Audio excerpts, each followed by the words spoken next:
Kedap. Mana tadi ini saya? Kalian tidur.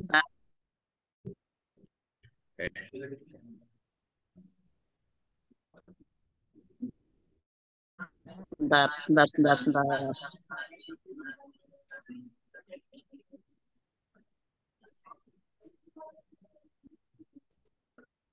Apa Mek? Liane tidur.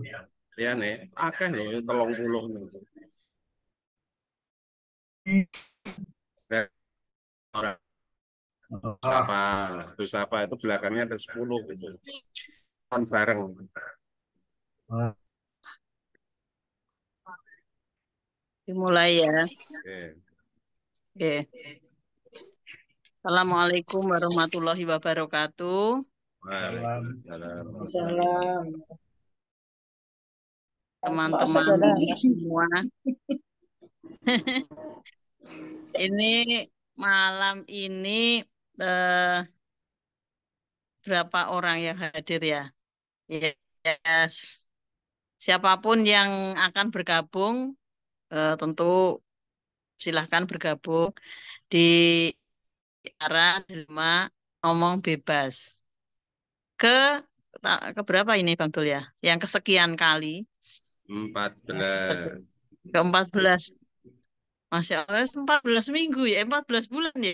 Iyalah, Pak Kroso. Luar biasa, nggak terasa. Pada kesempatan eh, malam hari ini, saya mantan loh. Saya mantan orang yang bekerja selama hampir 20 tahun di Dinas Pariwisata Kabupaten Sleman. Dan sekarang tidak ada hubungannya dengan Dinas Pariwisata di Kabupaten Sleman. Saya ingin berbagi dengan poros derek semua terkait dengan bagaimana tantangan dan peluang industri pariwisata di era setelah pandemi ya. Karena kita akan masuk di era endemi dan eh, meskipun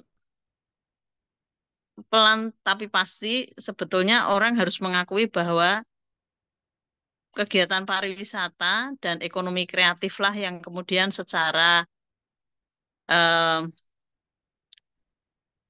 lebih dahulu bangkit lebih cepat daripada sektor-sektor yang lain. Tuh. Nah, kita tahu bahwa pada saat COVID-19 terjadi, banyak sektor yang terdampak oleh pandemi COVID-19. Ya, kalau yang terdampak secara eh, langsung itu kan terdampak apa namanya secara ini ya, secara eh, it- artinya dampaknya itu cukup besar itu ya. Misalkan seperti penerbangan dan penerbangan ya, terutama penerbangan, kemudian pelayaran, artinya yang industri eh, sektor transportasi ya. Itu karena pandemi kemudian mengalami eh, apa performa yang rendah sekali terdampak sangat berat gitu. Kemudian juga manufaktur, karena kan akhirnya orang dibatasi untuk tadi bepergian, kemudian juga otomatis karena perjalanan dibatasi, bahan baku, pergerakan bahan baku juga kemudian melambat. Nah, ini menyebabkan industri manufaktur ini banyak yang tiarap gitu. Kemudian juga konstruksi, ya. Anak saya termasuk yang terdampak oleh konstruksi karena kebetulan dia kerja di bidang em, konstruksi dan kemudian tidak ada kegiatan apapun sehingga apa namanya memang akhirnya harus mencari kota lain yang memang konstruksi itu masih berjalan. Pelayanan bukan pelayanan kepada kegiatan yang berkaitan dengan konstruksi berjalan dan pariwisata ini termasuk juga sektor yang terpukul ya karena eh, apa namanya perjalanan dibatasi, kemudian banyak hal yang berkaitan dengan industri itu kemudian menjadi terdampak karena apabila kita bicara dengan soal pariwisata itu bukan hanya destinasi, tetapi bagaimana industri membawa satu apa perjalanan sekelompok orang dari satu lokasi ke lokasi lain itu ada hotel, ada biro travel, kemudian ada industri boga, kemudian akomodasi, kemudian juga pemandu wisata, kemudian juga performan atraksinya itu semua cukup cukup terdampak ya.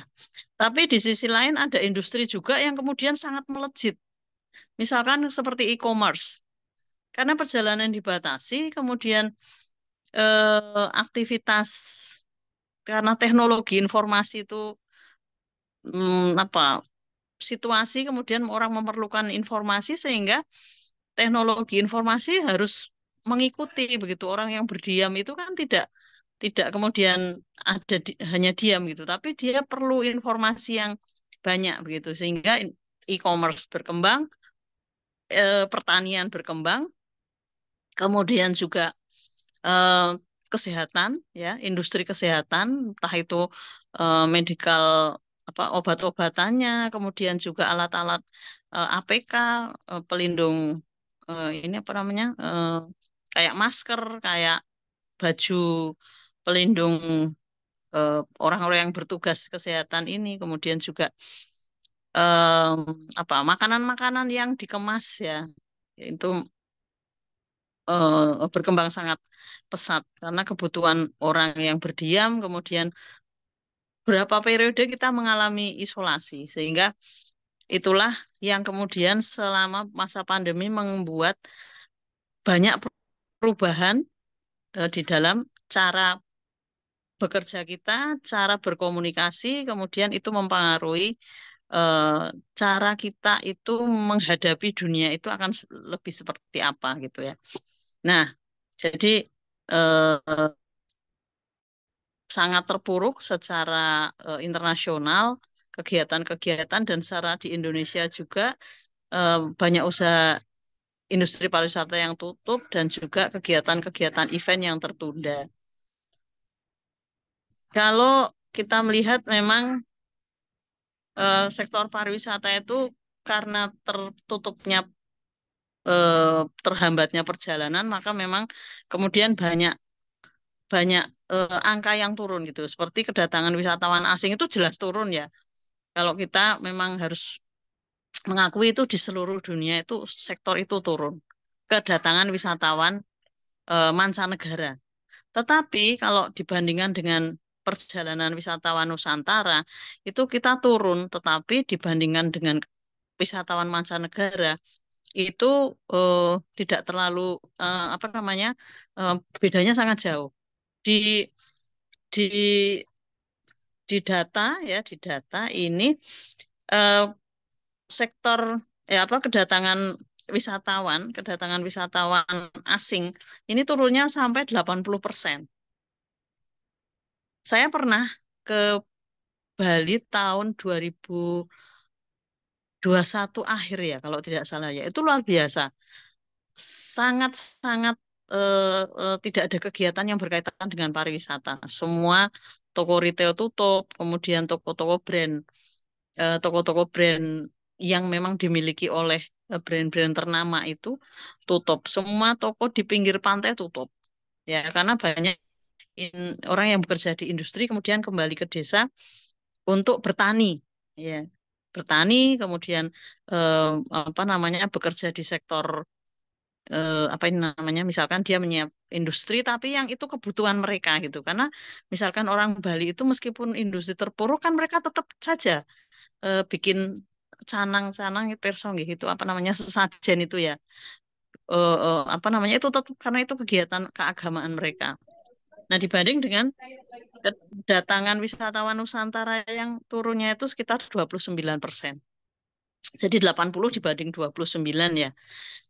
Nah, kemudian juga eh, tenaga kerja di bidang pariwisata ini juga mengalami penurunan yang cukup ya, tapi nggak terlalu ya, nggak terlalu karena kebutuhan ini mereka masih ada yang bisa bekerja di sektor lain, tapi terutama adalah teman-teman yang bekerja di sektor transport ya, banyak di sektor transport banyak yang kemudian biro travel, teman-teman di biro travel beralih menjadi eh, pengusaha UKM atau di bidang kuliner atau di bidang industri kreatif lainnya yang dia itu bisa memanfaatkan peluang gitu. Ada juga kemudian beralih perdagangan online ya. Jadi kayak apa ya istilahnya kalau di online shop itu affiliate. Jadi reseller ya, reseller untuk e-commerce seperti itu. Jadi beberapa teman sudah berubah tidak memiliki industri transport tapi dia berubah menjadi reseller untuk e-commerce ya. Dia bisa bertahan. Nah, kemudian ternyata dengan seiring berjalannya waktu bahwa eh, dunia secara global ini sudah mulai bisa mengatasi COVID-19 sehingga mungkin 2000 kita COVID itu 2020 kemudian puncaknya itu adalah awal 2021 sampai pertengahan 2021 itu mulai Delta sudah bisa dikendalikan kemudian berubah variannya menjadi Omikron itu sepanjang 2000 semester 2 2020 dan semester atau 8 bulan di 2021 itu benar-benar kita semua mengalami perubahan kehidupan yang luar biasa.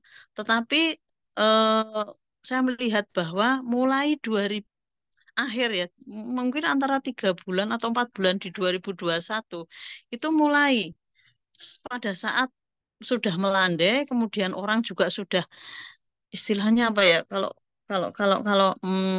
orang Jawa itu wes em, apa itu namanya bosen gitu ya bosen karena nggak bisa pergi kemana-mana work from home kemudian sekolah juga online itu begitu usaha melandai sedikit dan itu bisa apa orang bisa bergerak itu luar biasa. Yogyakarta itu dari sisi pergerakan orang dan kegiatan ekonomi kreatif pariwisatanya itu mungkin 3 kali lebih cepat bangkit daripada Bali. Ya kita mungkin bisa melihat ya karena Bali itu kan tergantung kepada wisatawan mancanegara. Seperti kami sampaikan tadi, wisatawan mancanegara itu turunnya sampai 8 Nusantara itu hanya 29%. Nah, ini terbukti pada saat kembali bangkit itu di Yogyakarta dan juga beberapa kota di Pulau Jawa.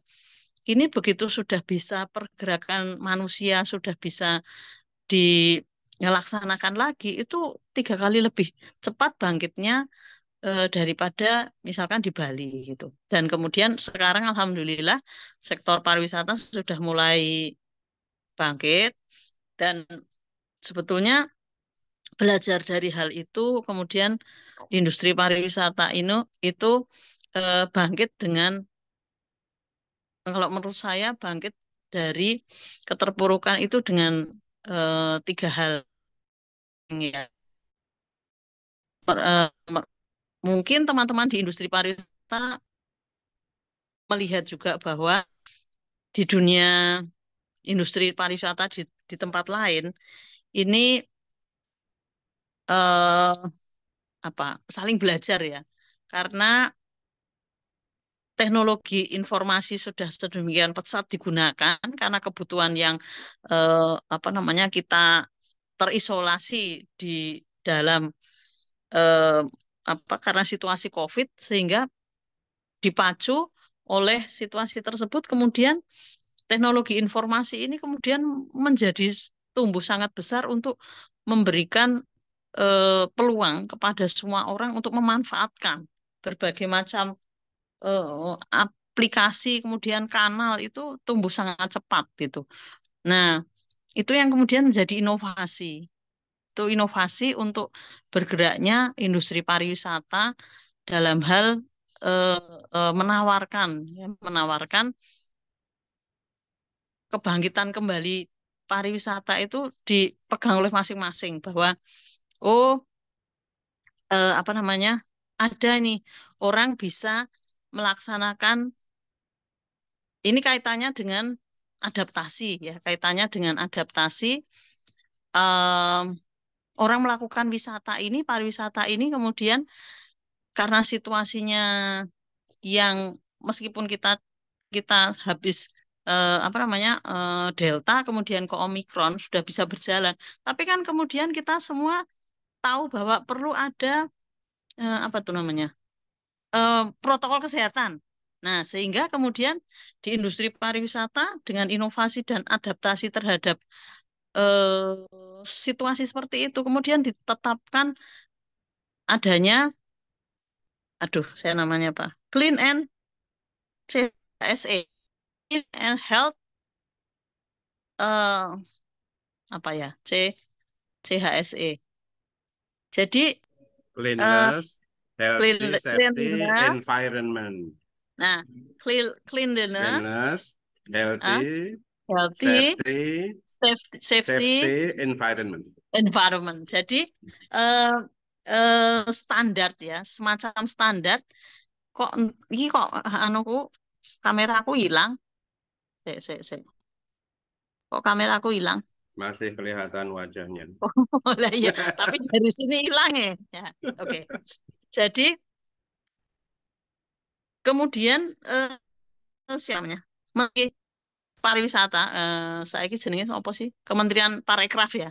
Parekraf itu membuat satu standar karena itu semua digunakan oleh semua negara.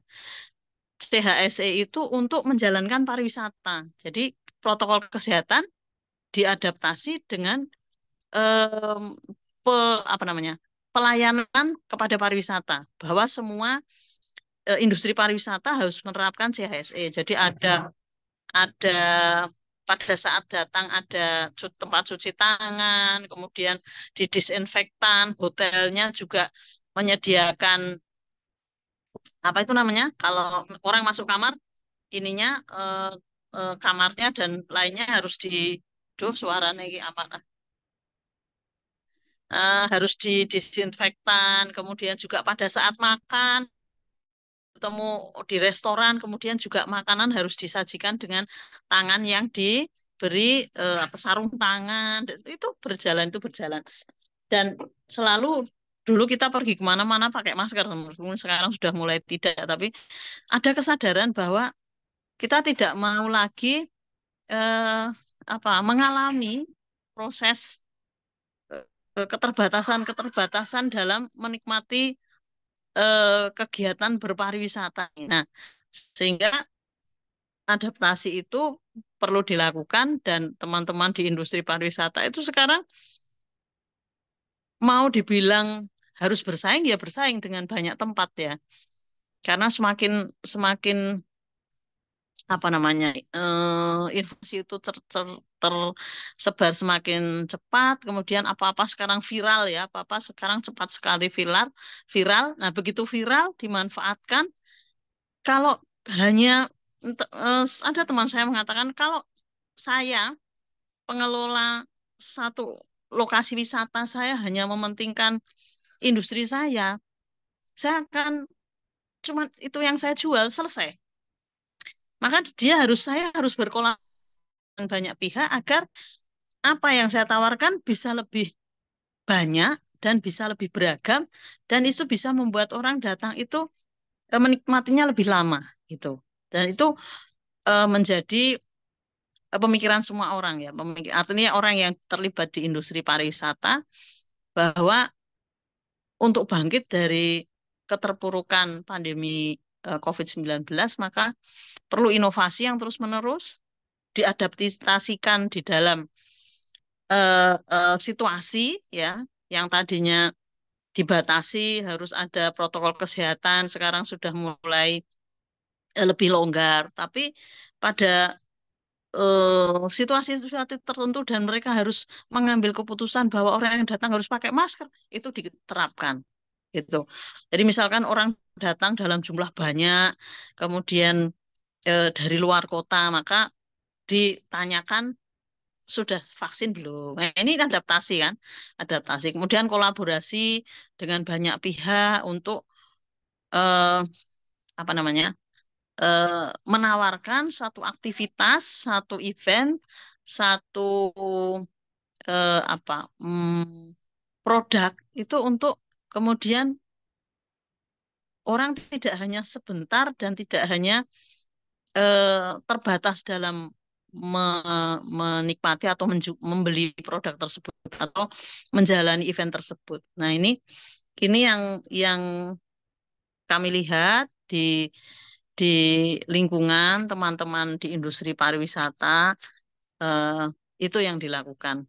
Nah, kemudian seperti saya sebutkan di awal bahwa karena berjalannya e-commerce, kemudian juga banyak timbulnya retail dan juga produk-produk yang semakin harus bersaing dengan luar negeri ya, karena kalau misalkan kita lihat di online gitu, oh ternyata produk-produk luar itu misalkan mungkin jauh lebih murah dari buatan Indonesia sendiri. Jadi harus kemudian menimbulkan apa kreativitas untuk mengemas produk yang sama dengan narasi pemasaran yang berbeda. Sama-sama batik gitu. Sama-sama batik, tapi harus ada paksaan, dalam tanda kutip harus ada paksaan, harus ada narasi bahwa kemudian atau harus ada kreativitas dari unit produk itu untuk batiknya itu kemudian menjadi terus berproduksi. Kalau tidak seperti itu, misalkan seluruh Jawa itu atau seluruh Jogja itu membuat batik kan bersaing batiknya gitu. Nah, dengan inovasi, misalkan kalau di tempat saya di Sleman ini sekarang 12 bulan dalam 1 tahun, 4 bulan itu pakai batik. 4 bulan pakai batik itu harus batik Sleman. Nah, yang mendorong apa? Surat keputusan bupati. Kan itu memaksa orang untuk menggunakan produk atau membeli produk dari lokal Sleman. Di kegiatan-kegiatan pariwisata itu dilombakan, itu dikemas dalam berbagai macam apa itu namanya aktivitas sehingga badak itu muncul terus. Akhirnya orang lama-lama, oh iya tahu ya ini badak Sleman seperti itu. Nah, seperti itu contohnya inovasi seperti itu. Nah, kemudian JHSE sudah. Jadi kalau kalau menurut saya, kalau sekarang ini pariwisata di Jogja itu mungkin mungkin di beberapa tempat atau ya di Jogja ya terutama di Jogja itu dipacu seperti dari situasi yang tren yang sekarang tren ya. Artinya itu orang sekarang senang datang ke satu lokasi atau dia memviralkan satu lokasi. Bisa dia wisatawan dulu datang ke lokasi itu untuk kemudian memviralkan atau kemudian dia melihat tempat lain itu viral dan dia ingin karena ada kebebasan berekspresi di media sosial itu membuat kalau saya yang memviralkan dulu itu ada kepuasan itu ada apa ya namanya apa em, eh, eh, eh, eh, pencipta trending topik gitu kan. Nah, atau saya datang ke tempat yang viral kemudian saya menyampaikan di media sosial saya bahwa saya juga datang nih ke tempat yang viral. Nah, ini ditangkap juga oleh pengelola-pengelola di industri pariwisata itu untuk bagaimana caranya tadi itu ya. Apa yang harus saya lakukan, inovasi apa, adaptasi apa, dan saya berkolaborasi dengan siapa agar membuat tempat atau industri atau event saya atau produk saya viral. Dan kemudian mungkin setelah viral, orang kemudian akan mencoba. datang, mencoba ikut, mencoba bergabung. Nah, itu sekarang yang terjadi seperti itu. Jadi industri pariwisata itu tidak bisa lepas dari industri kreatif ya. Nggak bisa lepas dari industri kreatif. Karena itu satu kesatuan, daya tarik. Kalau kita bicara misalkan tempat wisata yang Instagramable, pasti di situ banyak ya Instagramable itu entah situasinya, apa namanya, eh, eh, foto-fotonya atau representasinya nanti bisa diwujudkan di foto, dan industri kreatif itu juga tergantung industri film, industri penulisan, ya tulisan. Saya nggak tahu ya kalau industri tulisan itu apa sih namanya? Copywriter bukan bukan ya? Copywriter lain lagi ya. Tapi dunia dunia eh, publis publisistik bukan lain lain lagi ya. Tapi dunia penulisan itu berkembang sangat pesat gitu. Dan sekarang di Jogja memang kalau di Jogjanya mungkin dengan banyaknya tempat-tempat baru, misalkan seperti pantai dan sebagainya itu akhirnya orang kemudian atau ke Mangunan, ke Pinus Mangunan, di Bantul, pantai-pantai di Gunung Kidul itu tertolong. Tapi kalau di lokasi-lokasi ataupun di daerah seperti kayak di Sleman, sekarang orang berwisata ke Sleman itu kemana? Nggak ada. Adanya adalah industri kreatifnya, industri kulinernya, kuliner di apa namanya beberapa spot-spot yang diviralkan di media sosial, misalkan Kopi Klotok, kemudian mana lagi H Forest ya. Tapi bukan bukan ininya, bukan spot wisatanya, alamnya bukan. Tapi yang punya wisata alam adalah Gunung Kidul. Kemudian yang punya punya sentral-sentral industri adalah Bantul.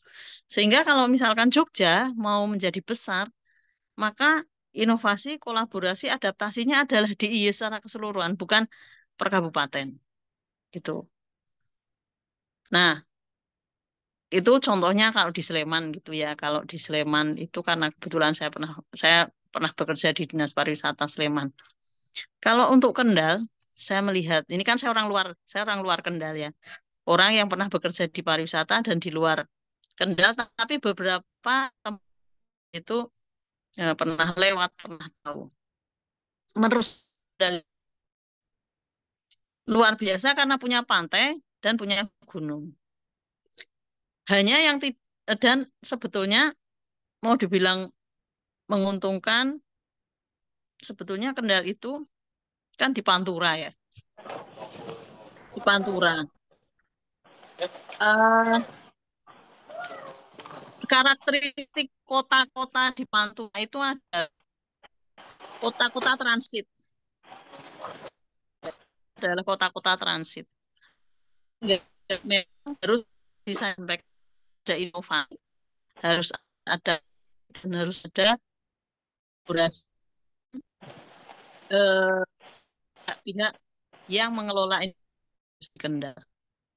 Misalkan kita bicara tentang wisata alam, mungkin di daerah nggak masuk Kendal bukan sih? Bukan nggak masuk Kendal. Bojo, Suplangan, kayaknya masuk Kendal. Ya. Itu bukit-bukitnya itu masih bagus, masih apa ya, alamnya masih masih bagus. Tapi memang Kendal itu tidak punya pantai dengan pasir putih, karena pantainya cenderung adalah pantai nelayan, pantai pantai pasir hitam dan ada pemukiman. Tapi bukan berarti bahwa pemukiman nelayan itu tidak bisa dijadikan tempat tujuan wisata, karena ada beberapa industri pariwisata yang menjadikan eh, eh, pemukiman nelayan itu juga tempat wisata juga ada. Kemudian saya belum tahu sih, tapi saya belum melihat ada mangrove di Kendal misalkan. Kan itu bisa jadi mangrove di Kendal. Mungkin Dinas Pariwisata Kendal bisa mengkaji bisa hutan mangrove di Kendal yang sebelah mana pantainya gitu. Bisa. Itu sih kalau kalau menurut saya memang tiga hal yang kemudian itu di eh, bagaimana berkembangnya industri pariwisata itu inovasi, adaptasi dan kolaborasi. Saya kira itu yang bisa saya dengan teman-teman terkait dengan pariwisata. Mas kita mau masuk ke era endemi ini, mudah-mudahan apa ya bisa menjadi bahan diskusi kita dengan teman-teman pada malam hari ini. Saya kira begitu dari saya. Saya mengharapkan respon balik dari teman-teman semua. Terima kasih. Wassalamualaikum warahmatullahi wabarakatuh. Waalaikumsalam warahmatullahi wabarakatuh. Terima kasih Mbak Evi sudah menyampaikan beberapa hal yang berkaitan dengan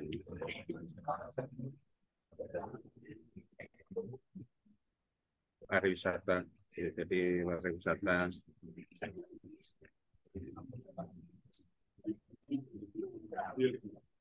yang ada Putus-putus ya. Bang Dul putus-putus ya. Sekarang udah dengar suaranya? Sudah. Oh, enggak.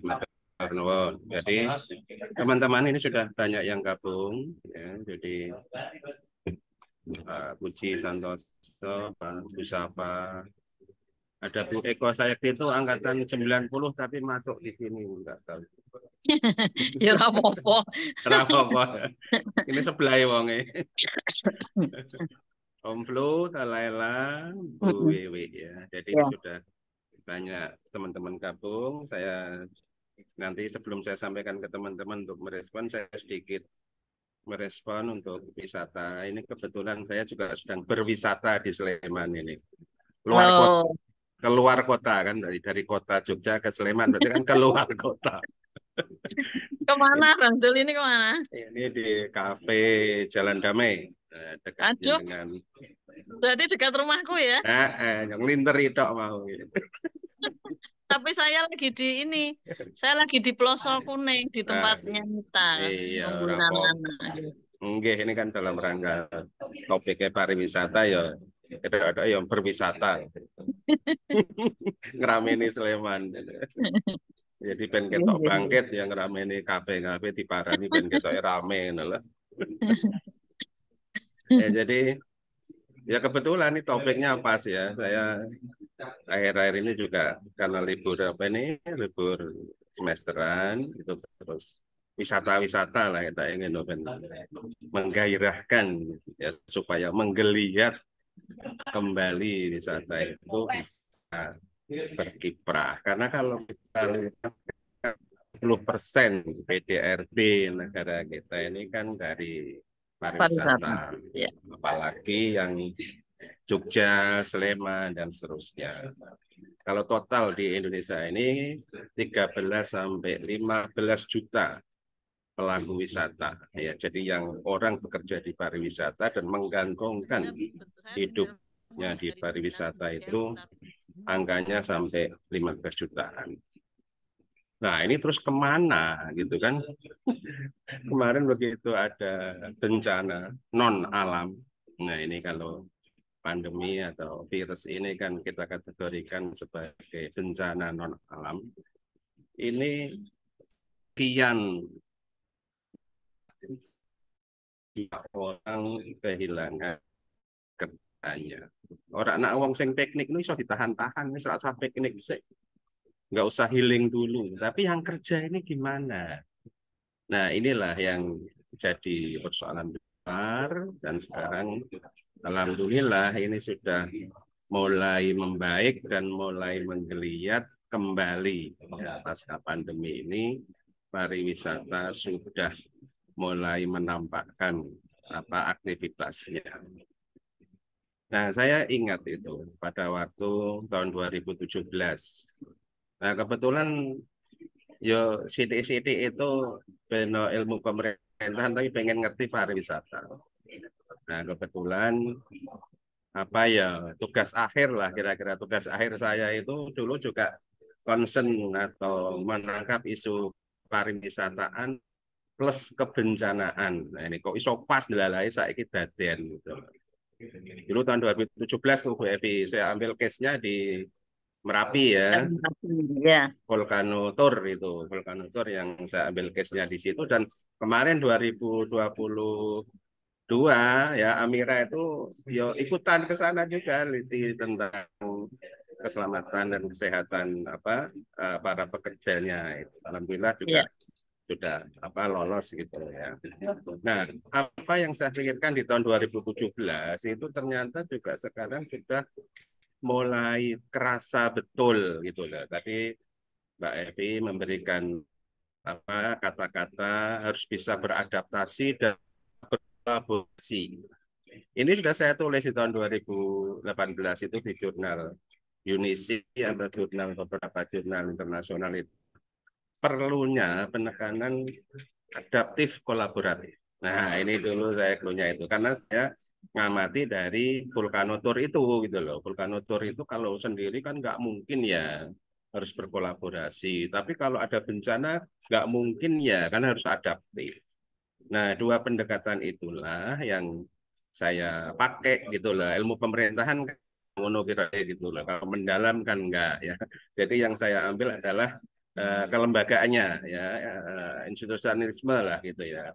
Jadi pendekatan institusi saya coba dulu kan masih ingat saya wawancara dengan panjenengan sebagai kabid di pariwisata dengan pelaku-pelaku di lereng Merapi gitu. Akhirnya alhamdulillah itu jadi jadi tulisan gitu. Alhamdulillah juga itu yang saya jualan ke Eropa itu ya itu Nyon Sewu tuh ngedol vulkan tur tekan Eropa. Itu gara-gara adaptif kolaboratif itu. Dan ini ya, tuh momennya pas ya, momennya ketika ada bencana ini sehingga gimana gitu kan ya. Padahal pariwisata dengan bencana itu bagaikan air dan minyak kan gitu. ya, Tidak bisa bersanding gitu kan. Kalau orang gimana ada bencana kita mau wisata nanti duluan mesti kan gitu. Tapi sisi di mana bencana itu justru menggairahkan orang untuk berwisata. Nah, kapan timingnya? Yaitu pasca bencana kan gitu. Pasca bencana itu kayak air bah lah kira-kira gitu kan, jebol itu bus gitu lah. Nah, sekarang terasa di mana orang 2 tahun ya kita kaku di rumah terus lah ini sekarang udah kebuka nih. Nah, wisata ini sekarang udah di mana-mana. Nah, bagaimana inovatif tadi itu menangkap peluang. Pemerintah saya kira cukup bagus lah dengan policy CHSE-nya itu mulai dulu supaya bangkit standar sehat, bersih, selamat itu piye. Nah, gitu kan. Karena itu ribuan Bu itu ya standarisasi di hotel, restoran, pokoknya yang industri pariwisata itu semua tersertified. Nah, alhamdulillahnya itu ya istilahnya blessing in disguise-nya itu sekarang para pelaku wisata itu enggak gitu loh. Dia harus certified itu jadi menjadi standar dia pelayanan. Nah, jadi blessing in disguise-nya secara nggak langsung mereka jadi ya, wisatawan itu kalau nggak certified itu mereka nggak nggak datang akan mereka. nggak Iya, datang agak iya, ragu-ragu kan gitu. iya, Nah, iya, sekarang yang kedua momen ya saya kira sudah terbuka nih ada G20 ada konferensi-konferensi yang ada di Bali itu mulai aman gitu. Nah ini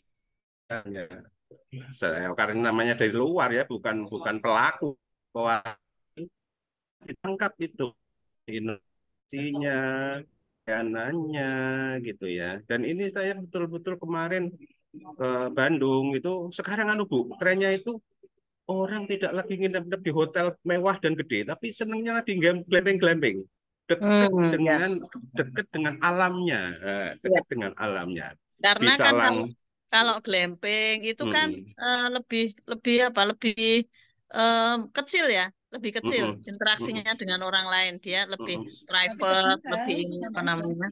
Ya. Ada batas lah. Kalau hotel gede kan ketemu interaksi dengan orang banyak terus Nah, menerus gitu. betul.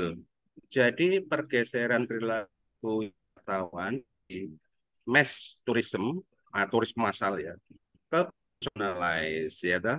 Ya. Bagaimana supaya dia membatasi interaksi dengan banyak orang. Itu sekarang sudah menjadi perilaku wisatawan yang baru gitu. Jadi orang aku pengen jane itu nak predo ono pengen ning glembeng wis sebulan apa ngono lah topo.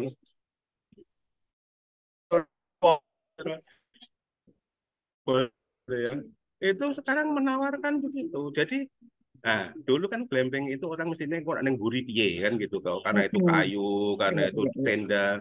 Ternyata buri ini saya digawe bersih kayak hotel. Nah, gitu. Ya, jadi kalau ke toilet, ke buang air itu nyaman kayak hotel. Cuma tampilannya adalah tampil glamping. Dan itu dipadukan dengan depannya petik stroberi, apa Bu, petik jeruk. Itu tenang itu. Dan wah harus tambah hebat. Nah, destinasi kita sekarang itu wisata buatan itu juga orang semakin inovatif dan kreatif. Nah, inilah yang mungkin ya pasar kita ini kan besar nih, banyak pasar dalam negerinya aja besar loh Indonesia ini kan. Itu kan bagaimana itu kalau dikelola sedemikian rupa menjadi apa PAD tersendiri kan gitu.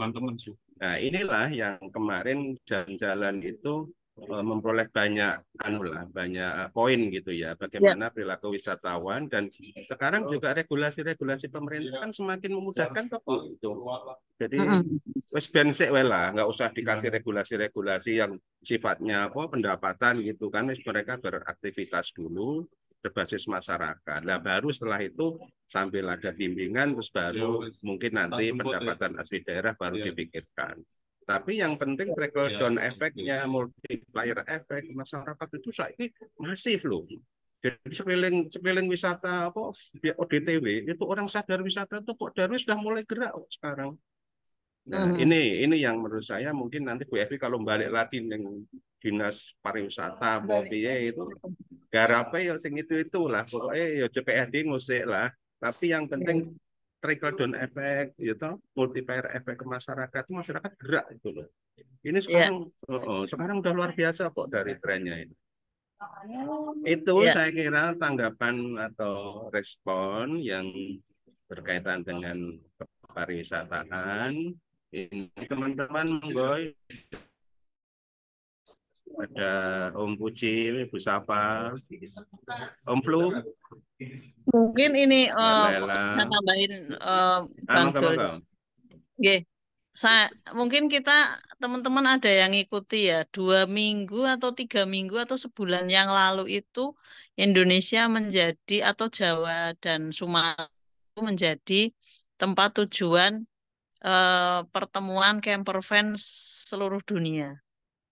Nah, orang sekarang juga sudah mulai beberapa kelompok sudah mulai wisata dengan camper van, memasyarakatkan camper van gitu atau mobil yang bisa digunakan untuk camper van. Jadi dia di beberapa negara itu sekarang mereka menyediakan rest area dan tempat-tempat parkir untuk camper van dan mobil-mobil rombongan itu lebih bagus. Nah, saya melihat Indonesia itu belum menangkap itu. Kita belum menangkap itu ya glamping ya. Kalau glamping kan nanti masih tidurnya masih di hotel ala glamping gitu kan bisa gitu. Tapi kalau kalau masa camper van, karavan itu kan disediakan lapangan atau tempat untuk parkir tapi dengan rest area rest area itu toilet ya dengan toilet yang bagus dan juga fasilitas umum ya yang bagus itu luar biasa. Ini kan pergerakan. Ini kan ada perubahan cara berwisata orang kemungkinan akan ke situ gitu. perilaku wisatawan. Iya. Perilaku wisatawan memang semakin lama semakin canggih ya, dan tuntutannya juga semakin tinggi lah gitu ya. Tingginya Iya. dalam arti bukan tinggi terus fasilitas penak-penak gitu loh, Iya. tapi tinggi dalam pelayanan adventure-nya itu. Iya. Atau Iya. piye caranya nggawa mobil dhewe, karavan, tarik, ning kono kita bisa berhenti kan gitu di suatu kawasan, dan mereka kan sudah punya perlengkapan sendiri. Iya. Iya. Nah, kalau di luar negeri kan udah biasa. Terus saya lihat itu kalau mobil bawahnya belakangnya ada cangkolane, narik karavan kan biasa. Nah, ini mungkin Betul. bisa dimulai dari ini, dari kelompok-kelompok yang senang mobil, terus senang aksesoris, kira-kira gitu ya. Ditambah dengan orang yang senang wisata gitu ya, Iya. pengen menikmati suasana lain, tapi punya fasilitas sendiri, ya kan gitu toh. Betul. Atau misalkan di pinggir pantai dia beli ikan di situ tapi masaknya ala dia sendiri gitu Iya. kan. Iya. Atau juga di gunung juga gitu, nyari Iya. singkong sing apik mau direbus dhewe atau dengan gali gethuk dhewe mau piye lah kira-kira gitu. Iya. Om, komen Om. Monggo ini komen Om. Ya, Om. Siap. Bang Dul, Monggo. Mbak Evi. Nggih. Jadi ini tadi juga sebelum gabung ke sini ini aku ada WA sama teman-teman yang seneng touring nih ya. Iya. Kita mau apa baru wacana mau New Mm. Zealand. Mm. Di New Zealand itu tadi karavan ya. Karavan kalau kita mau mobil kita karavan modifikasi ke karavan itu di Indonesia terutama di Jawa itu tidak ada tempat untuk Betul. Jadi nyambung dengan Mbak Evi kan, tempat parkirnya itu nggak nyaman gitu loh. Nggak nyaman. Saya Betul. juga sempat berpikir ketika Brexit dulu di Brebes macet segitu panjang, kalau kita merasa bahwa kita sudah sampai satu rumah, berarti kan mobil kita itu udah bentuknya rumah gitu loh. Berarti kita udah sampai itu. Macet kayak apapun udah sampai. Tapi kan berarti kan harus membuat mobil seperti rumah kan. Artinya kalau begitu kita membuat mobil seperti rumah, itu kan parkirnya di mana gitu loh. Rumah kita juga nggak untuk mobil yang seperti itu gitu loh parkirnya. Jadi memang ada tempat khusus yang untuk itu. Nah, kalau di New Zealand itu ada tempat parkirnya itu tidak sekedar dia menyediakan toilet, tapi dia juga menyediakan ada jalur pipa gas. Ada tempat-tempat spot-spot kalau kamu mau bakar-bakaran di situ, itu ada.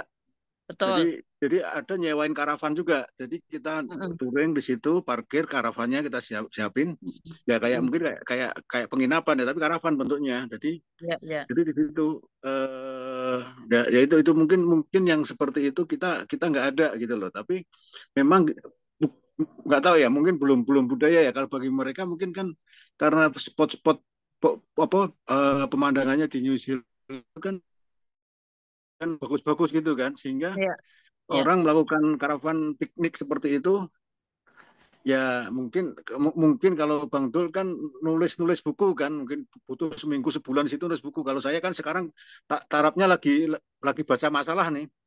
Nah itu buat baca masalah cocok ini, ambil kues gitu kan. Nah,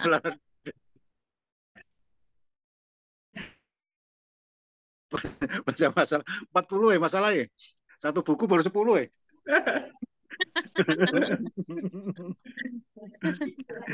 jadi mungkin kalau itu nggak tahu ya apa karena ya kalau kita mau studi banding tadi kan tempat parkir untuk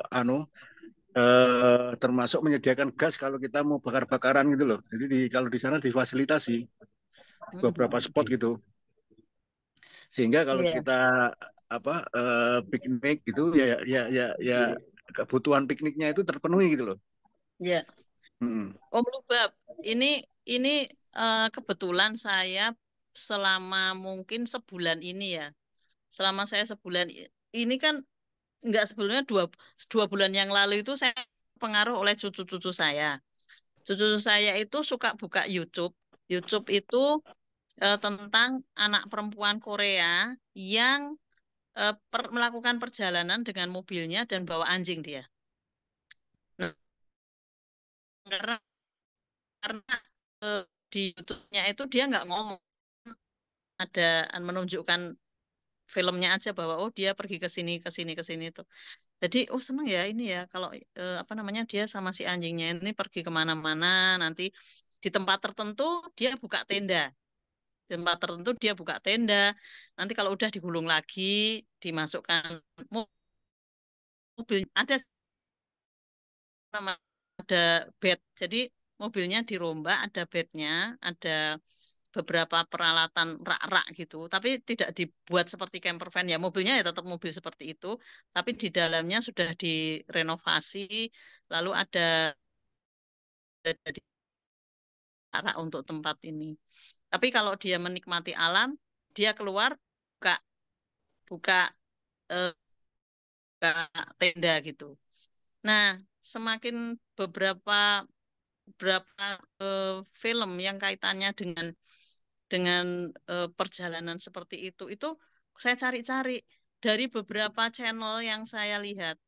Ada yang channel yang Hauke ya, Hauke HAWKEE itu adalah overlander tersenior Indonesia itu katanya terkenal karena dia sudah sampai ke Rusia, sudah sampai kemana-mana gitu. Mobilnya itu benar-benar mobil yang tadi Om Lubab katakan, rumah gitu. Jadi dia ada peralatan apa namanya? Kalau kalau mobil hanya tenaga baterainya mobil itu kan nggak muat nih, nggak cukup ya. Harus kipas angin, harus nyediakan air, harus jadi dia bawa alat tenaga penyimpan tenaga tersendiri, kayak baterai besar itu ada di mobilnya dia. Nah, setelah sekarang ini yang saya ikutin channel namanya Bobok di Mobil. Bobok di Mobil itu yang hostnya itu ada dua, si Alvin orang Cina yang menikah dengan Lucy orang Indonesia. Itu ada 90 seri perjalanan selama 3 bulan di Cina. Yang membuat saya apa namanya suka dengan channel itu bahwa dia itu membuka mata kita terhadap pariwisata itu harus seperti apa sih yang dimaui orang gitu ya. Yang sudah pernah ke Cina Om Lubab tahun 2001 waktu menara kembar mana itu menara kembar di New BTC. York itu pada saat itu dibom itu saya di perbatasan Tibet Om, tapi Hmm. ada radio dan teman saya dari Taiwan itu berhenti semua jangan bicara Tibet jangan deket bicara Cawang dong. ya. Tibet deket Cawang dong. Wah. Oh, Tebet ya. Sorry. Dia bilang, jangan ngomong, saya berhenti, Amerika dibom. Kita kan kaget semua, "Hah? Amerika dibom gitu. Ternyata menara Taiwan 2001 di Tibet dan ke Tasian ke Provinsi Gansu. 2001 itu Om, itu kita datang ke Cina yang benar-benar 2001 di tempat kita kan sudah modern ya. Di Hmm. sana itu benar-benar yang kayak Indonesia tahun 60. Jadi yang namanya, maaf ya saya cerita ya, namanya toilet. Kita kalau mau ke toilet, itu cuman tanah digerongi dan kita berdiri di atas papan, nggak ada air, nggak ada apa-apa. Jumbleng.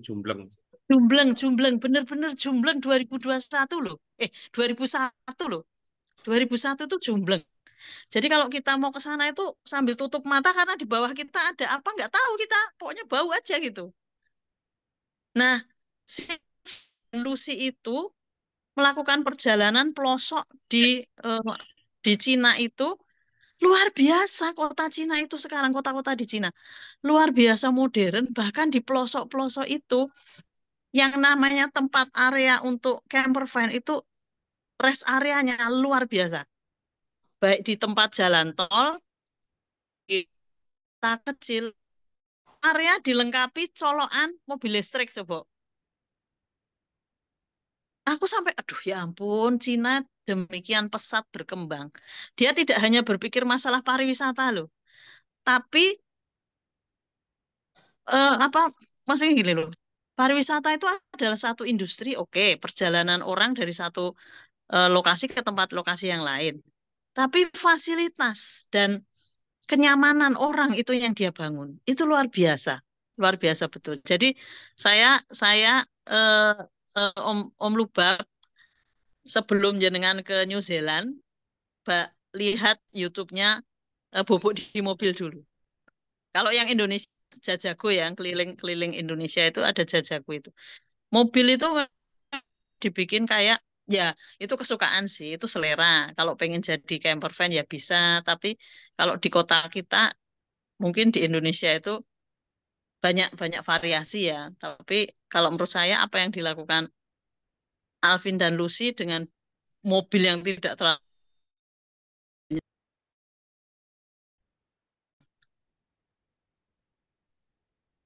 ngaten Om Bab. Ya, oke. Ini ada satu lagi. Ini kita mengandai-andai, coba. Kita mengandai-andai kalau di Kendal misalnya, kita mau Mm-mm, apa parkir mobil di mm-mm, mana atau di Curug Sewu gitu.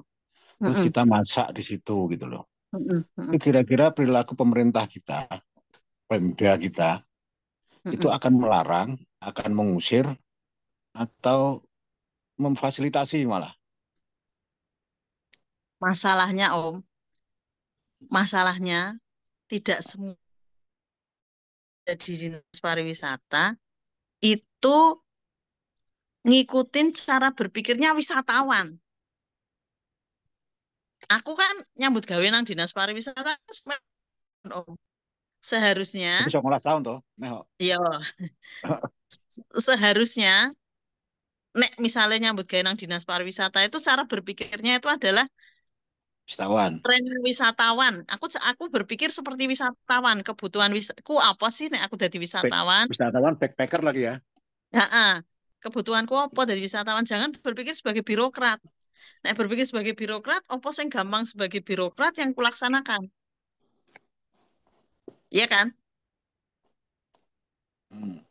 Ya, Nah, sekarang kita mengandai-andai, artinya kan antara ya. budaya, Mm-mm. perilaku dari Mm-mm. anu kan kita harus merubah kan berarti kan mindsetnya Mm-mm. kan. Betul, betul.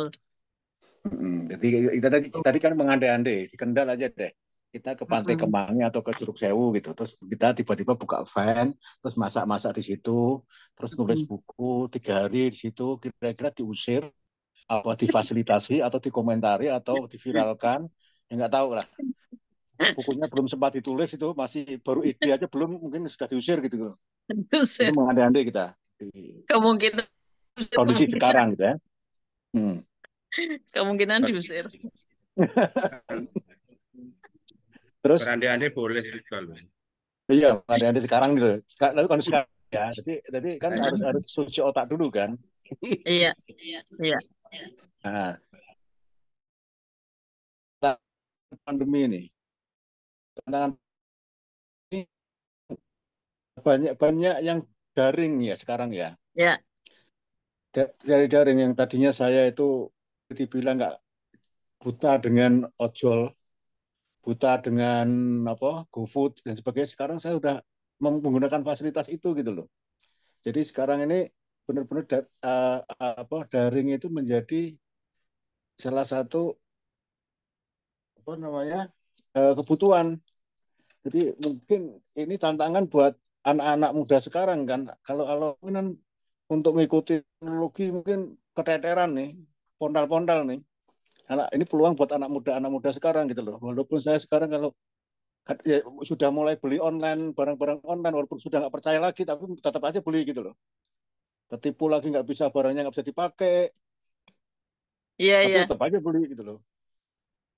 Karena itu solusi salah satu solusi lah. Ini mungkin mungkin untuk generasi yang di bawah kita anak-anak kita ini perlu digerakkan untuk ke arah arah arah itu gitu loh untuk menjawab tantangan setelah pasca pandemi. Yang kedua, sebelum pandemi itu ada suatu tempat yang ramai, mungkin sangat ramai, parkir aja susah. Tapi setelah pandemi, setelah buka masker, itu sepi. Tempat parkirnya longgar-longgar gitu loh. Jadi yang seperti itu kan menjadi tantangan ya. Tapi yang tadinya sepi menjadi ramai gitu loh. Jadi benar-benar pandemi ini merubah, ya mungkin cara Gusti Allah untuk membalikkan apa rezeki ya. Ya itu menjadi mungkin menjadi rujukan juga gitu loh. Iya, Boleh. iya, iya. Iya. Iya. Tapi memang yang viral, yang ramai itu memang di pariwisata. Pariwisata itu memang, walaupun di situ hanya untuk foto-foto 5 menit, 10 menit pulang gitu kan. Yang penting, kalau gowes kan gitu kan Bang Dul ya. Yang penting Mm-mm. foto, udah, berarti udah pernah sampai walaupun dituntun gitu kan. Kalau kuliner. Kalau kuliner. Kalau kuliner, Gue itu kan sih lucu 10 tuh. menit ya. Gue Nah, sih ya. 10 menit ya. Mm-mm.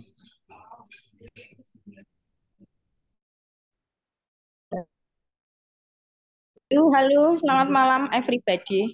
Nah, itu Halo, dia. selamat malam. Ini gini ya, aku tertarik banget ini sama tema ini tentang pariwisata. Ini meh gendu-gendu rasa ini ceritaan nih. Gendu-gendu rasa dari dunia pendidikan ini. Jadi ini benar-benar terjadi dan ini apa yang kami alami gitu. Jadi dunia pendidikan, maaf banget, khususnya di Provinsi Jawa Tengah ini, untuk kegiatan pariwisata terutama anak-anak ini sangat-sangat adaptasi, bahkan tidak diperbolehkan oleh dinas pendidikan provinsi. Kok Bahkan iso? bahkan dari Jateng 1 itu wis wah wis apa yo Kok iso? garis merah sehingga kami itu ini yang akhirnya terjadi, kami agak karena anak-anak kan mendesak pingin dolan gitu ya, namanya juga anak SMA kan pengen bareng-bareng dungu karo kancane dan lain-lain Lah wong gitu. SMP Jogja sudah ke Bali kok kemarin. Ah, DIY beda Oh gitu wilayahnya ya. ya. Kalau Solo lah masuk masuk Jawa Tengah. Nah ini benar-benar terjadi. Jadi salah satu sekolah itu kemarin memberangkatkannya, nah terus ketahuan, terus langsung ke sekolah itu jernih untuk presensi capdi. Loh, Ini loh, sungguh loh. buat kami itu resah risau, wah wis pokoknya iki piye to karepe. Nek kalau kataku itu kan kita ada MOU gitu ya, kolaborasi lah antara departemen satu dengan departemen yang lain gitu. MOU misalnya dunia pendidikan dengan dunia pariwisata seperti yang dulu itu pernah ada gitu. Sehingga uh, ini domestik ini kan juga ngopeni gitu, dan perekonomian bergulir, dan kami juga dapat banyak inilah ben orang ngendok ning tempat itu gitu. Nah, anak-anak mendesak tetapi prakteknya uang banget. Jadi indikasinya itu uh, kami guru-guru itu dianggapnya meh jadi koruptor gitu loh. Ini membuat kami itu ngenes gitu loh. Jadi mbok aja dipadake ngono gitu. Sehingga bisa kami lakukan itu anak-anak yang mengelola sendiri, anak yang menentukan ini sendiri, anak MOU-nya itu antara anak tetap kan nggak bisa kan, nama sudah anak-anak SMA. Masa diberi tanggung jawab yang besar. Nah, bimbing itu kami memfasilitasi ya, intinya kan sebagai jembatan. Tetapi ini kalau salah sedikit kami tergelincir dan bisa masuk, wah wes pokoknya intinya iso dipecat lah kepala sekolah kayak gitu. Jadi ini iki kok iso ngene iki piye, Mbok? Tolong iki dicarikan kami itu dicarikan jalan keluar ini. Ini benar-benar loh, benar yakin. Sudah beberapa tahun ini sebelum pandemi itu juga sudah seperti ini, dan ini parah gitu. Lebih parah. Jadi intinya kami SARS gitulah, help me gitu. Gimana ini? Ini benar loh, aku nggak ngomong dusta itu enggak. Nih, help me lah ini kayak gitu. Khususnya di daerah Jawa Tengah. Kalau kayaknya di luar itu fine-fine aja ya, misalnya Jawa Barat itu kalau saya lihat juga kami sharing-sharing dengan mereka itu nggak apa-apa gitu. Itu no point. Alasannya kenapa? Alasannya kenapa? Nggak ada ininya. Dianggap itu pembimbing guru-guru ini meh ngorupsi gitu itu loh. Wah, yang Atau aja. bukan karena dulu pandemi itu. Sebelum pandemi kan itu juga kami sudah kesulitan gitu. Sebelum pandemi itu kesulitan. Nah, sebelum pandemi ya itu kami kesulitan, tapi ya masih bisa lolos. Nah ini kemarin kami juga lolos, bahkan ceritanya gini, kan karena pandemi kan ada itu satu sekolah besok tinggal berangkat gitu, terus hari ini ada itu ya PPKM itu kan terus dihentikan, terus langsung tidak berangkat. Nah itu akhirnya kan mereka lulus, sehingga kami harus mencarikan ganti rugi untuk mereka yang lulus karena kan sudah dibayarkan mereka, pihak kedua juga sudah booking hotel dan lain-lain gitu kan. Akhirnya kami kan kudu golek gantine buat membayarkan ke anak-anak itu kayak gitu.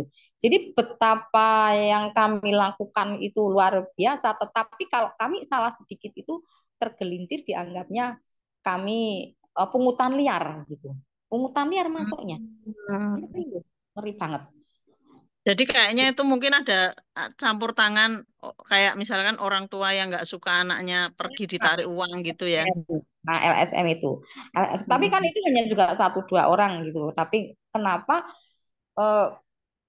apa justru dari para birokrat itu kok hanya omongan satu orang, kan nggak terjun terus piye sebenarnya kayak apa kayak gitu. Ini kan membuat kami kecewa berat kayak gitu tuh. Ya, ya. Jadi di kami ini tidak hanya itulah dianggapnya pungutan liar. Jadi kami itu hal yang lain ya. Ini itu salah satunya. Banyak ketika kami mengajarkan namanya sekolah kan kami juga ngajak anak-anak misalnya untuk bahkan kemarin itu baru viral 1 bulan ini. Ada salah satu kepala bocah itu kan ngomong bahwa kami itu infak gitulah, infak bangun musola. Nah, itu langsung itu dianggapnya pungutan liar dan langsung dipecat itu kepala sekolah. Sadis banget nggak itu? Itu kami resah sebenarnya, resah banget.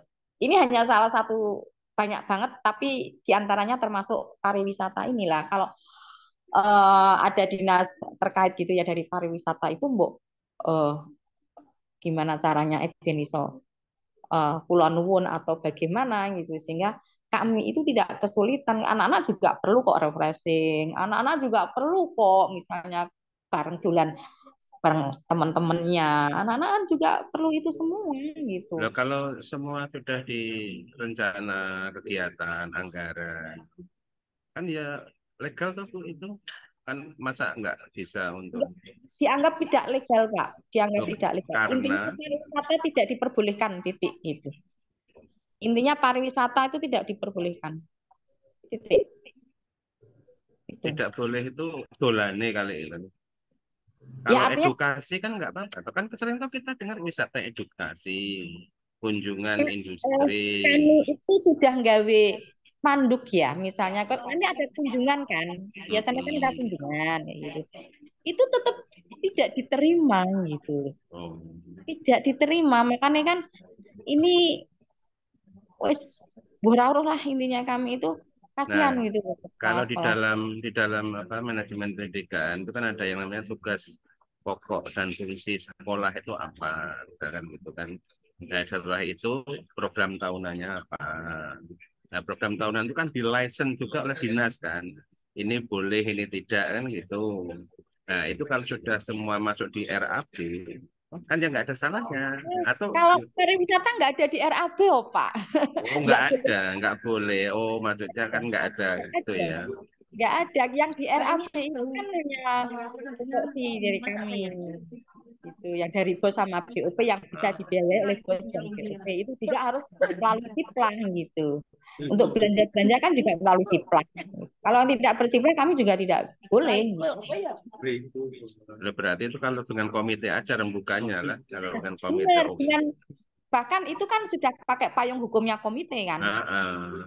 Tapi tetap Mungkin yang dikhawatirkan aksesnya atau gimana ini kalau saya jadi, dari luar ini kan melihatnya kan positif aja orang kon sekolah terus ya stres lah iya. menawi barang cuma bingkainya dalam bentuk kegiatan yang itu ada unsur edukasinya nah itu Jadi, mungkin ada jadi gini Pak, jadi yang mengelola itu anak-anak yang mau membuat MOU dengan pihak biro juga anak-anak.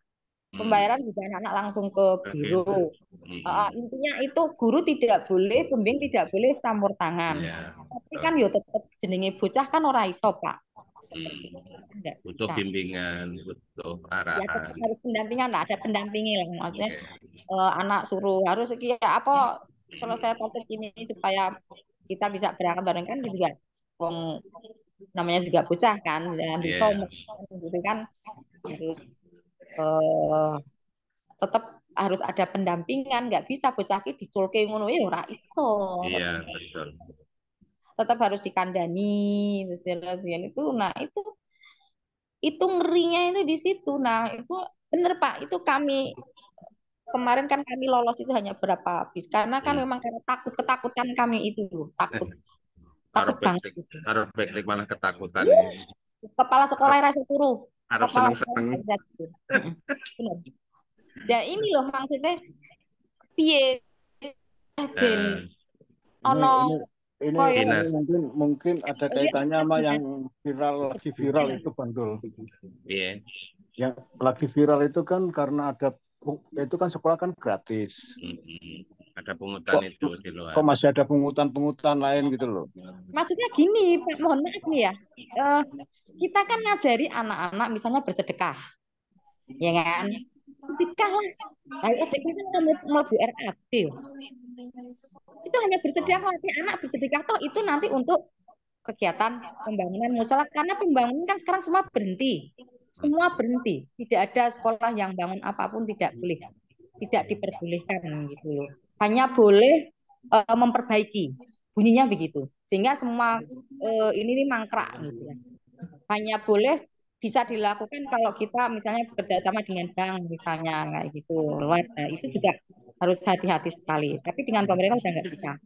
Nah, kalau kita kan melatih mental, bocah kan orang mau dijejali dengan materi. Anak harus berperilaku baik, peduli pada sesama. Gitu loh. Karpe kan ngono. Paling hanya berapa sih yang sedekah paling banter bocah ya paling 1.000 perak. Ya. Tapi ini anggapnya pungutan liar. Gitu. Misalkan gini, bisa nggak berkolaborasi dengan dinas pariwisata, misalkan di situ, kan sekarang kan ada ini upaya bahwa kalau bisa daerahkan wisata itu di daerahnya sendiri dulu nih, gitu kan, di kabupatennya sendiri, di kotanya sendiri, di provinsinya sendiri, gitu kan, itu kan termasuk juga pelajaran, misalkan bagaimana uang Kendal, misalkan gitu. Wong Kendal kurang sedang sepucing gitu banget kan.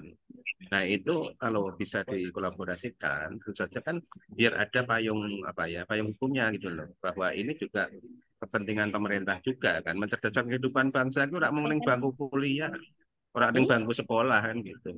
Iyo. Nah itu apa reasoningnya atau alasannya mungkin bisa dimatchkan. Bang Dul, bener aku setuju itu. Nah iya. Jadi di daerahnya sendiri dulu aja gitu loh. Jadi kalau untuk anak-anak SMA daerahnya sendiri itu yo mesti wis apal lah. Wis apal. Oh bahkan dari segi kuantitas ini loh. Gini, tadi kan itu untuk mensiasati supaya pungutan liar karena kan tidak semua orang tua kan faktanya kan gitu. Mungkin 99 orang tua setuju, tapi ada satu orang yang nggak setuju. Itulah yang jadi masalah walaupun 1.000 gitu loh. Yang namanya sedekah itu kan sukarela, bukan ditarget. Ya. Muaranya ini saya minta tolong dari Departemen Pariwisata dengan Kementerian Pendidikan ki ono omong-omongan. Nah, itu dia. Ben kita sekolah ki yo ben dodolan. Iya. Ngono loh. Iya. Gitu. Kalau di Sleman itu, setauku di Sleman, kalau dia mau keluar, dia harus sudah pernah mengunjungi lokasi objek wisata di Sleman, baru dia boleh piknik keluar. Nah, itu kan maksud saya tadi proposal saya itu kualitas gitu loh. Jadi orang sering anak-anak kunjung ke suatu tempat tapi nggak tahu yang dikunjungi itu apa. Yang hanya yang dia lihat hanyalah kasat matanya aja, ombaknya, pantainya. Tapi apa, mengapa, kandungan Nah, tanahnya, kalau itu potensinya. ya Pak ya, Nah, itu kan kalau masalah itu, eh, kami kan sekarang kurikulum Merdeka ya.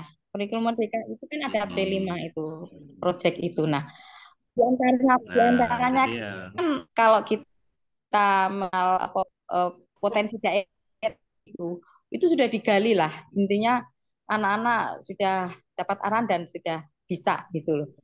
Itu kami lakukan. Jadi misalnya kunjungan ke Kota Tua di Tegal kan ada itu. Nah, Nah itu dia.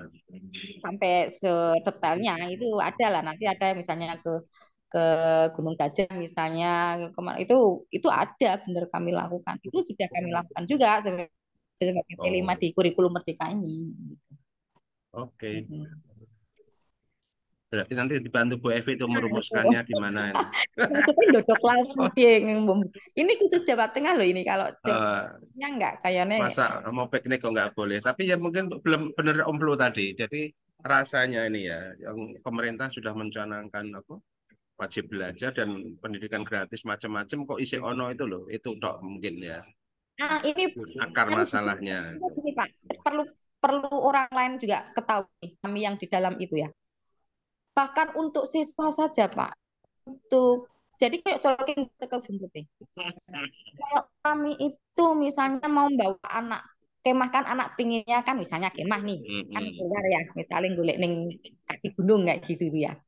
Nah, ini kan perlu transportasi ya. Nah, Anak masuk bocah kon mangkat dhewe kan risiko lebih besar. Nah, ketika kami nyewa truk gue itu tidak bisa dibiayai, Pak. oh. Pak, bocah kon bayar yo ora oleh. Ya kan mumet sirahe. Yuk piye gitu. Ini benar-benar terjadi loh. Jadi Ya. masyarakat luas itu ngerti wah gratis berarti ora oleh pungutan. Tapi sebenarnya prakteknya di dalam itu kita mencari poin-poin yang bisa untuk eh kui bisa dilakukan uang elit banget gitu. Oh. Nah, ini Nah, sekarang ini malah lebih lebih colken dah saya cekel buntutnya itu. itu untuk keperluan politis, tapi administratifnya nggak mendukung kan menonton. Nah, jadi gue bocah nganggur, terus kok orang sudah dibiayai. Sementara bocah kon udan dianggapnya pungli. Sumber pendapatan nggak ada apa Bu? Sekolah Nggak itu boleh, nggak nggak ada, ada. nggak boleh Jadi ya. semua dari Nol dia, rupiah semua ya, 0 rupiah nggak boleh nol pendapatan. rupiah, nol Oh, rupiah, nol rupiah, nol rupiah. Itu sebetulnya kan gini, yang mengantisipasi yang itu kan. Oh, memang. Tapi uang Jadi LSM yang satu ya, didengar kan sing sampai saya kan bilang nek sampean rak gelem bayar ora popo ngono. Ning ora sah nggowo kancane njur dadi rusak. Sampai saya kan saking kesele kayak gitu loh. ya Tapi anu, itu memang selalu mencari lah, dan itu sering kami didatangi LSM boleh oh kesalahan nih. Padahal kan untuk laporan itu kan dipasang Pak, di papan itu dan semua ya, orang. ya, ya, ya, mungkin mungkin dibuat kompak. Kalau itu nggak kompak, mendingan jangan, karena itu kan nanti kan jadi pelanggaran kan. Kalau dibuat kompak, semua akan sepakat bahwa kami yang nganu gitu loh. Nah, bagaimana menciptakan itu? karena main media Om Flu. Kalau main media kan kayak udah kayak Iya, kepentingan iya, makanya. bersama. Tapi ketika media mereka mereka itu bapak orang tua itu membentengi bahwa ini memang kemauan kami gitu loh. Jangan Itu sampai komite ya, itu urusan kan ini. Nah, komite komite juga kan sudah komite. ya, komite juga benteng itu. Tapi kalau ada pelanggaran itu kan juga komite tidak bisa apa. Komite itu perwakilan, nanti kan? Orang tua, Orang tua, murid, Perwakilan wali, orang tua atau orang tua itu semua orang tua? perwakilan, pengelola. Nah, perwakilan, iya, saya tapi anaknya perwakilan kan. Masalahnya kan ada orang yang di luar perwakilan itu yang, ya itu masalahnya. mm-mm. Ya wes kok diselesaikan secara Iya. Intinya ini konstitusional. omongan antara departemen loh pendidikan sama pariwisata itu. Intinya kan wong Oke. apa ya, dua-duanya kan simbiosis lah. Iya, betul. Pariwisata itu memang konotasinya ya kalau zaman dulu ini kan har-haran, apa bahasa Kendal har-haran. Seneng-seneng orang jelas juntrungannya kan gitu. Wong wisata itu dulu kalau kita tundukkan pada kebutuhan kan tersier itu pada waktu kita SD atau SMP itu. Iya. Contoh kebutuhan primer, makan, minum, sandang, pangan. sekunder, terus pariwisata tersier ya, jadi level ketiga. Itu di pemerintahan juga sama itu, kalau ada urusan wajib konkuren, wajib itu ada dasar. Nanti setelah itu ada urusan pilihan. Nah, pariwisata itu urusan pilihan itu. Jadi kayak di Sleman, alhamdulillah itu Bu Evi ada sampai pada dinas ya, tapi ada kalanya gabung itu, dinas pemuda, olahraga, pariwisata, macam-macam kan gitu. Dulu ya, Nah, karena kan urusannya sedikit kan, nggak banyak, dan itu juga urusan pilihan kan gitu. Nah, urgensi inilah yang mungkin belum diserap oleh para birokrat di dinas pendidikan gitu kan, bagaimana arti penting gitu loh, arti penting dari pariwisata itu untuk para pelajar. Jadi seolah-olah koyok seneng-seneng dolan belajar jelas lingkungannya. Nah itu kalau bisa dimasukkan dalam kurikulum dan sebagainya, lah nanti manajemen pendidikannya itu kan bisa mengikuti. Ya kalau memang tidak bisa ada pendapatan ya memang beda banget ya, kalau kami di swasta ini kan akrobat apa wiso kan gitu. rumah Kalau di tangga negeri, sendiri ya. nah Oh. itu rumah tangga sendiri ya, tapi kalau negeri ini kan sorotannya kan rakyat toh. Dan ini kan Iya, komoditas politik yang paling mujarab itu kan pendidikan, kesehatan gitu, itu. kesejahteraan dan pendidikan. Oleh karena itu memang seluruh mata tertuju ke situ, apalagi penerimaan mahasiswa baru kayak wis koyo apa lah gitu. Pokoknya seragam loh. Ibu wisata atau Bu, itu aja rame. Seragamnya rame loh. Wah, Seragam kira-kira piro. Nah, gitu loh. Maksud rame. saya, lah iya, maksud saya itu apa mana kok pariwisata, seragam ini kan sandang, pangan, papan itu kan primer loh. Nah, Primer rame apa sing sekunder. Lah iya. Itu tenan apa ora gegek ngono piye ngene iki setambah sangu meneh. Nah, bayar tambah sangun, aku bocah kan jaluk sangu tuh nak mangkat kan gitu. Nah, iyalah itu tentu saja memang jadi mudah untuk diolah menjadi komoditas politik kan gitu. Nah, isu pendidikan dan isu kesehatan itu yang paling kencang untuk elektabilitas ya. Apapun lah dari levelnya, level nasional, level kabupaten, level provinsi itu isu itu yang paling gampang, yang paling enak kan gitu. Nah, itulah yang banyak berperan. Nah, sehingga ada LSM dan sebagainya. Pokoknya LSM yang boleh yang melatih sidik gede itu kan penak. kompor itu. Kartu Indonesia Pintar, kartu Indonesia Pintar. Jadi pada pintar main itu ya. Main kartu. Ya wes ngono Bu Wiwi, nanti di apa oke ditampung kira-kira gitu ya. Nanti ini mau diluarin di mana ini kalau ada 5 ini, sampaikan ke mana. Bener. Makanya tampung dulu aja lah ini ya. Nanti kapan-kapan kalau ada forum yang Aku heran loh kalau kalau Jawa Tengah satu tidak ada respon tuh aku heran. Ayo, itulah jauh panggang dari api. loh, kan Iya, benar. Oh, Oh, iya gitu. ya. iya kan isu Oh, itu. wisata ini kan elit lah, Berarti isunya ya isu yang itu benar-benar benar. ya isu-isu yang menyangkut banyak orang itu ya bela. Nah oleh Benar. karena itu kan jadi kalau kita bicara omplo macam-macam tadi itu kan barang mewah jadinya, bagaimana wisata bawa mobil sendiri itu kan jadi barang mewah. Ya, Benar. padahal lah ya, orang mensikapi pariwisata ini kan tergantung dari kitanya sendiri, apresiasi kita terhadap kesenangan. Ono sing goreng bakwan ning kebone wis seneng, wisata wisan kuwi. Ono sing kudu manjat gunung sak dhuwure, lagi seneng. Ono sing mencolot ning kuali munggah meneh lagi ketemu senenge. Kan dhewe-dhewe ya seneng. Ada demikian sederhana yang mendefinisikannya cuma rumitnya untuk nyampe kepuasan sebagai wisatawan. Ya enggak? Wisata kok kuwi-kuwi wae nonton gunung wis rampung. Kok wisata religi kayak, wisata religi kok menggongo ning wis rampung. Kudune iso dialog karo sing ning jero kuwi piye? Nah gitu. Nak mau nyekar-nyekar rak mantep to kudune iso dialog karo sing ning jerone kuwi. Lah kan tambah mendalam kualitas wisatawannya itu.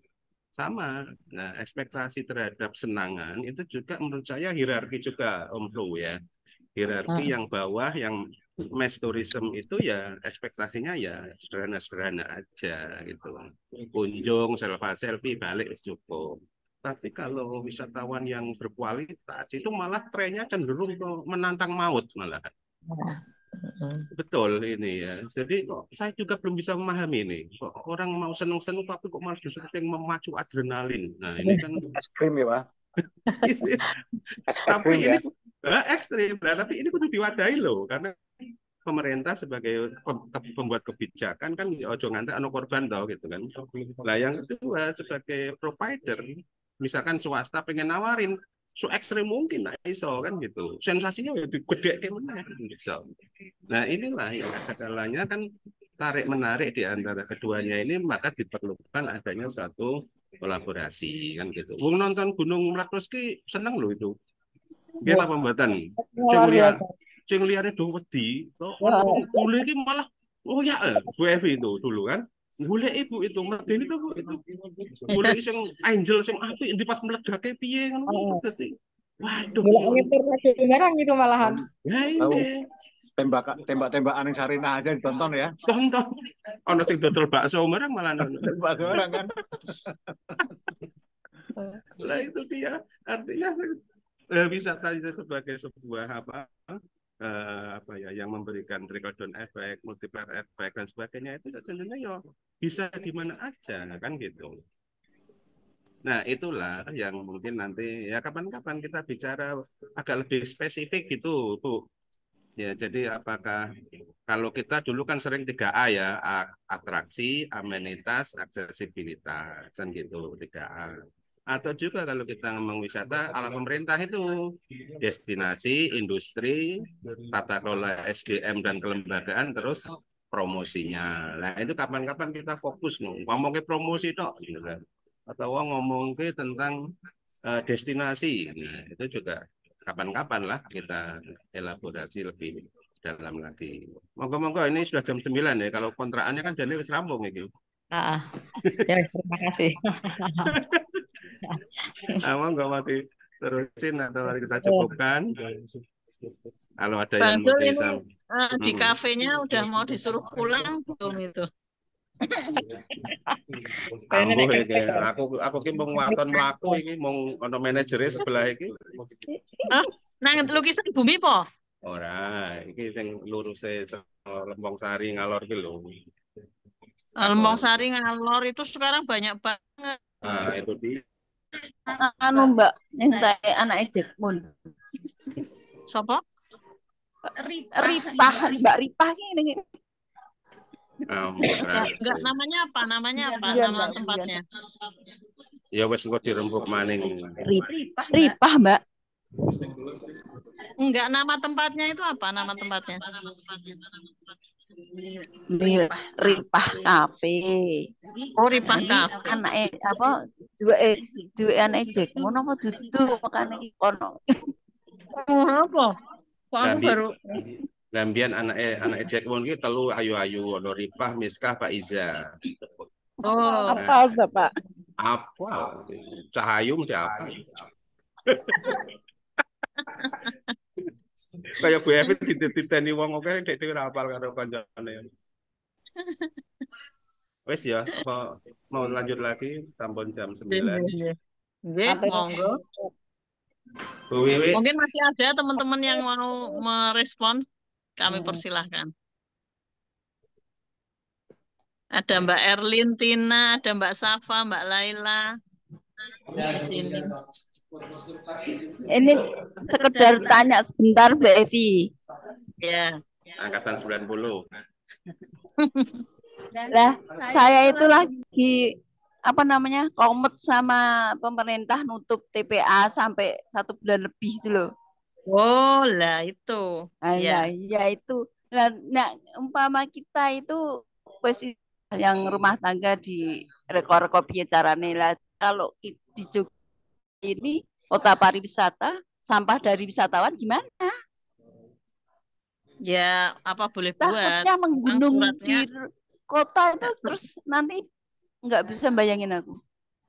Kalau kemarin cuman sebelumnya sebelum surat dari penutupan Piungan yang sekarang ini keluar, kan sebetulnya sebulan yang lalu, jadi 2 bulan yang lalu sudah diperingatkan. bahwa setiap kabupaten terutama Bantul, Sleman sama kota itu untuk memperkecil volume sampah yang dibuang ke sana. Dari 11 sekian ton per hari sudah turun di Sleman itu menjadi 7 atau 7 kalau nggak salah. Tapi itu tetap masih belum menampung, belum tertampung di sana. Sehingga sebulan sebelum ini sudah ini lagi, dievaluasi lagi. Sampahmu ki olahan toh, ojo digawa nang piungan. Nah, terakhir adalah kemarin ada surat bahwa piungan tutup sampai tanggal 5 September. Harapannya sebetulnya apa yo istilah iki pada rapat pembahasan itu sudah mengerucut sebetulnya bahwa di setiap desa itu harus ada tempat pengolahan sampah dikembalikan ke setiap desa, kelurahan ya.